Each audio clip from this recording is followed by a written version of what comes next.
everyone, and welcome to Module 3 in Week 3.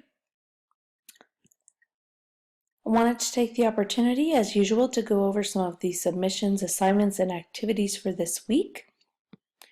So in Module 3, we will be focusing on holism, or holistic professional nursing practice, as well as quite a few health and illness models that are applicable to nursing practice. The overview and the objectives, as usual, are listed here for you, but let's focus on the to-do list as usual.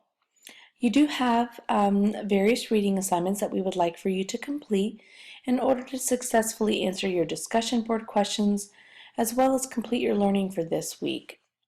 In the classroom activities, these, as usual, are not submitted assignments. They are not something you turn in for a grade, but they are activities that will help you with your assignments in the course, your discussion, as well as your overall learning in professional nursing practice. We do have a couple web lessons we'd like for you to complete. Very importantly, 4 through 7 here are some criteria and activities that we'd like for you to complete to prepare for future assignments. The first one is the letter to the editor rubric. Let's open that up. So the letter to the editor is basically a way for you to share your professional reaction and supporting evidence to an editor for potential publication. This assignment, I have seen several students get published. So don't be surprised if in completing this assignment you submit it for publication and it is accepted.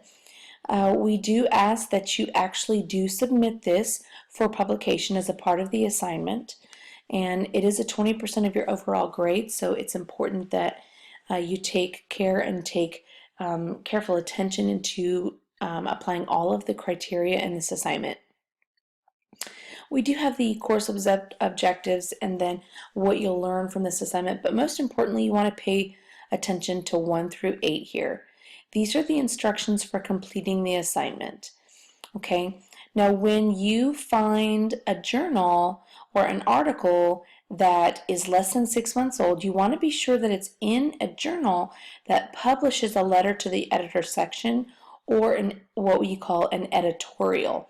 And the best way to find that out is to look on the main page or the main website page of the journal itself, and there will be instructions on how to submit an article or how to submit a writing piece, and in those sections it'll talk to you about the type of articles and manuscripts that journal publishes. Here we have the grading criteria for this assignment based on excellent to poor. Please make sure that you follow all of these criteria, and it does break down here, like your other rubrics, what the various criteria are and how you can get the most optimal grade. Also pay attention to this bottom asterisk here. If your article is older than 6 months, you will receive an automatic point deduction off the assignment. So please be sure that you are able to find not just the year, but also the month that your article was published. All right, next, also for the letter to the editor, is a sample format. This is going to be very helpful in setting up the format for your letter. When you open that, you'll see that it has how you can address the editor, how you can write the first, second, and third paragraphs. Really, these letters are no more than 1 page, and you do not have to double space the letter to the editor. So it can be a little bit longer if you don't double space it. However, you do want to make sure that you are using correct APA format when you are using your evidence and talking to the editor about the article, and also your personal reflection on this article. Next, on number 5, you want to review the Creative Professional Identity Project Guidelines. Let's open that. So your next assignment is called the Creative Professional Identity Project. This is a more fun activity, I would say, in in correlation to your other assignments in the course. And it's basically how you see yourself as a current registered nurse, and then how you can creatively express your self-reflection and your professional identity as a future baccalaureate nurse.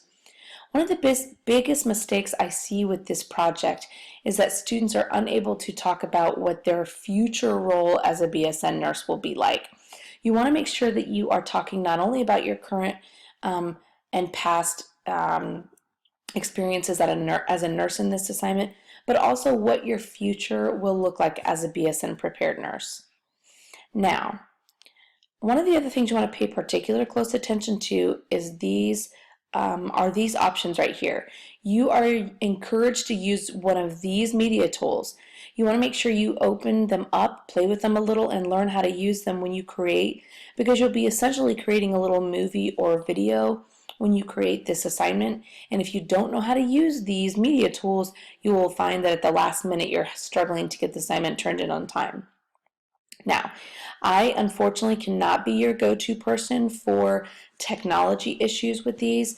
There are sometimes issues that come up when it comes to troubleshooting technology, so please be sure that you have your assignment created and you understand these media tools prior to your submission. As usual, your grading criteria is here for the Professional Creative Identity Project. It really breaks down to just creativity and then how you expressed yourself. All right. So next, in addition to looking at these rubrics and learning those media tools, you want to be sure that you create a YouTube assignment, or I'm sorry, a YouTube account. YouTube account is how you are going to be submitting your project.